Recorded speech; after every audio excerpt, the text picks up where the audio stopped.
Bones, soy Orián, esto ye La Maquila, el programa de música asturiana en Play Festa.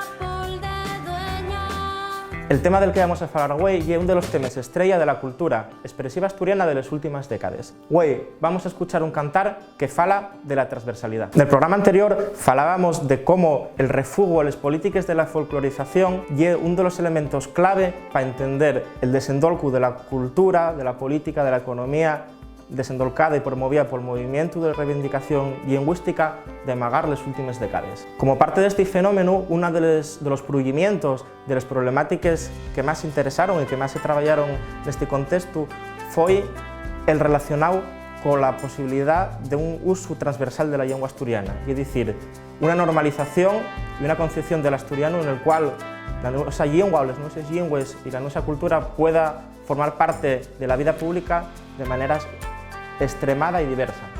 El cantar del que falamos hoy representa claramente este espíritu transversal y normalizador de la lengua asturiana desde una perspectiva feminista. Falamos de La Nuestra Revolución, el cantar de Silvia Quesada, perteneciente al disco Prefiero ver llorar. Cambia el papel de princesa por de dueña.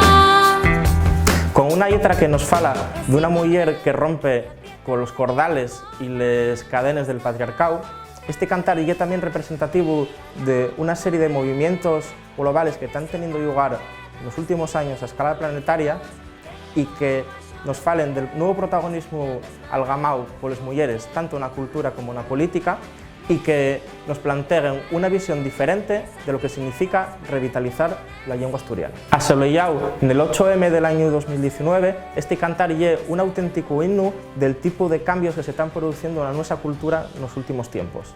Podéis encontrar este cantar en musicaasturiana.com y encamento vos en general a que rastreéis la trayectoria de Silvia Quesada.